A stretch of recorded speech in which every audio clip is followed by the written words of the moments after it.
Yes, everybody, welcome to Sportsman Bet. This is in partnership with the Betfair Exchange. Good folks, Betfair Exchange, and they're giving us a £20 free bet, which we're going to give away. It better be for me this time. I'm here with Anton, and we're going to be talking about United, title race, sack race. We're going to talk a little bit of rugby league. Rugby league. And we're going to have just a little, and I swear to God, it better be a little bit of international football. Just a little bit, but we'll kick things off as usual, Steve, by giving away a £20 free bet courtesy of Betfair.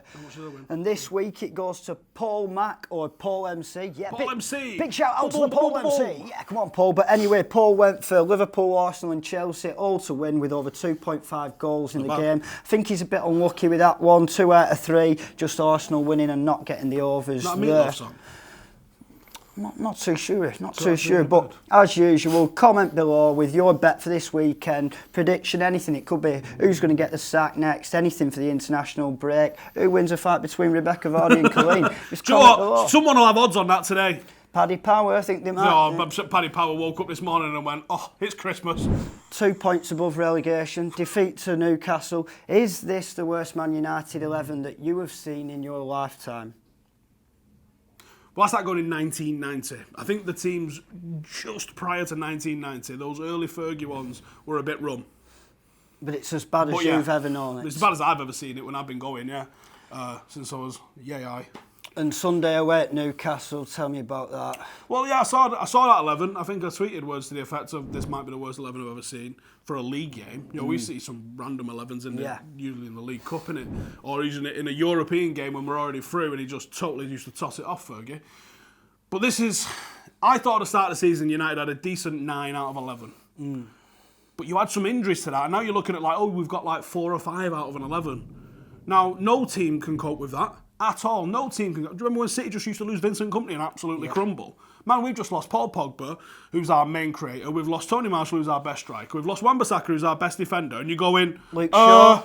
Well. Why are United struggling? Well, I'll tell you why we're struggling. We didn't have enough players at the start. Then a load got injured. Now we definitely don't have enough players. And is this through years of bad decision making? Years of it. Years of it. Bad decision making is what has led to this. People will go, and I do see this a regular one, and I don't know if they go, when they tweet, but they go, the Glazers have spent loads of money. Yeah, they have spent loads of money. But guess what? We also like to tell everyone how we make the most money. So we should spend the most money. You know what I'm saying? Yeah, biggest club in the world. Allegedly.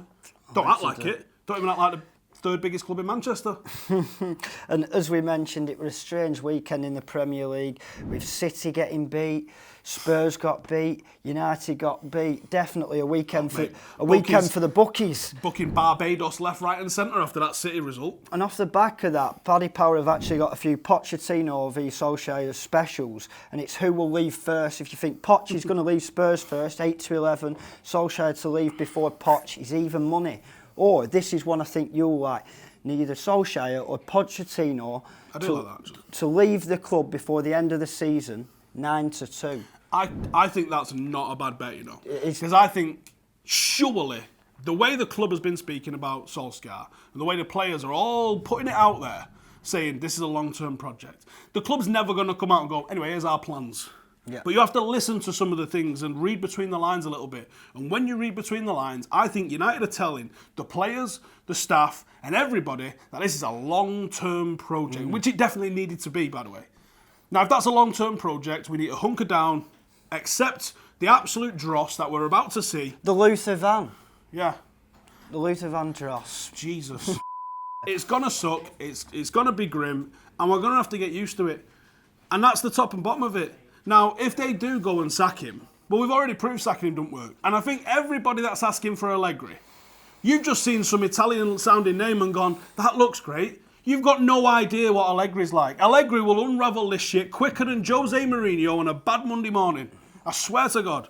He's only managed at teams that are very well set up with a good base. He's never done it at this sort of team where he's had to rebuild it like this. United need better players. That's the bottom line. And more of them. And that's going to be next summer, surely, not in January. You would like to think that they've spent the last 3 months looking at what we're deficient in and identifying some targets. People go, you can't sign anyone. You absolutely can. You say you're the biggest club in the world, fucking act like it. Because if you ring up 95% of players in the world, it used to be 99. We've lost about 4% since. If you ring up 95% of players in the world and say, do you want to come at Manchester United? Yeah. They're saying yes. Yeah. Now, here's the issue. We're not necessarily going shopping at Real Madrid and Juventus. And to be honest with you, we've never been successful doing that. We're better at the PSVs, the Portos, the Lyons, the areas a little bit below those second-tier European teams. Find a player that looks a gem and make him a superstar. And that is what makes Manchester United good. And that is what we need to get back to doing. Go and find some players. They're available in January. Completely agree with you there, Steve. We mentioned before, City got beat in the Premier League by Wolves, and this means we have a new favourite in the title race. I'm not going to tell you. This is the first time in it as well. But it begins with L and ends Sheffield, in pool. no. Begins in L and ends in pool. Liverpool 1.76 on the Betfair Exchange. Now we've got Man City 2.46. They've pretty much switched positions over the weekend. I've just been hearing this morning that one punter with Ladbrokes has placed 55 grand at 8-13 for Liverpool to win the league. I'll tell you what, that's a ballsy call.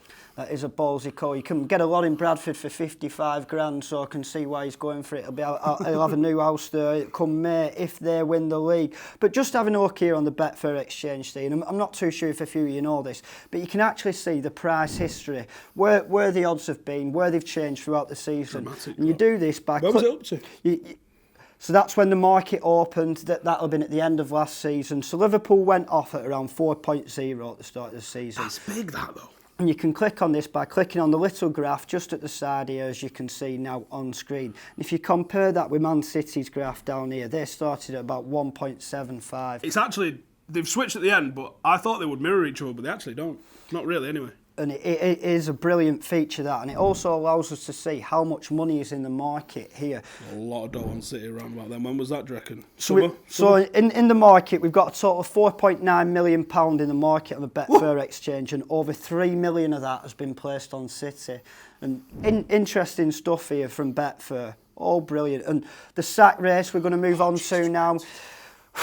There's been quite a lot of activity, it feels like, in this, quite a lot of changes, and Marco Silva is now odds on to be the next manager to leave post. 8-11 with a sports book we've got. He was beaten at Burnley last week. We know his home record was the only thing keeping him going, and I can't see him lasting too much longer. No, I think Silva's in the mix. Like I said to you last week, I don't think Pochettino and Solskjaer will get sacked, but I can actually see United board doing something silly, because if they sack the manager, that's almost them going, we tried.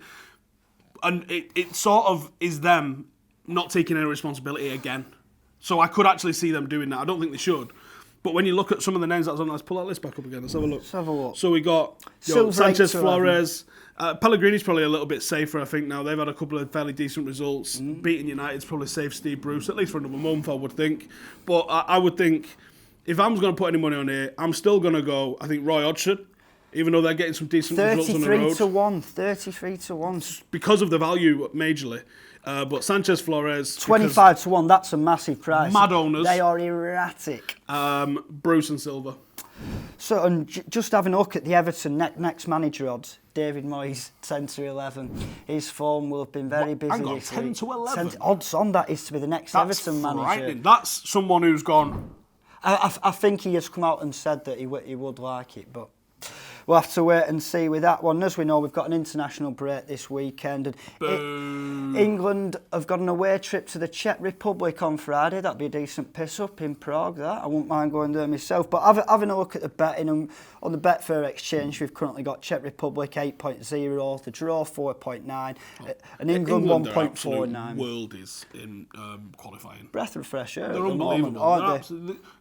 Back England, they're going to smack people. And Czech Republic sits second in the group, but I think England have been fantastic so far. By conceding 3 to Kosovo, where we won 5-3, but we scored 19 goals in 4 games. It's not bad. Which included a 5-0 win at home to the Czech Republic. And at the prices, I think the value here is a -1 England on the handicap. And you can currently get that at 2.36 on the exchange, which is around 11-8. You're more than doubling your money about England to win by 2 or more, and I can see this one happening on Friday. It's as short as 11-10, 2.1 with the bookmakers. So you're getting a bit of value there on the exchange. So that is my tip for the England game. And I think that's about it now for this weekend, for this week, sorry, isn't it? And don't forget, Comment below with your best bet for the weekend, anything at all, any prediction, and one of you'll be getting a £20 free bet courtesy of Betfair next week, Steve. And we'll be back then, won't we? With proper football. With proper football. Aren't Scotland playing San Marino? I'm not too sure on that one. Is that this week? But might be this week. It's Liverpool v Man United. Can we not talk about Scotland San Marino? We'll have to wait and see with that one. But we'll see you later. all next week.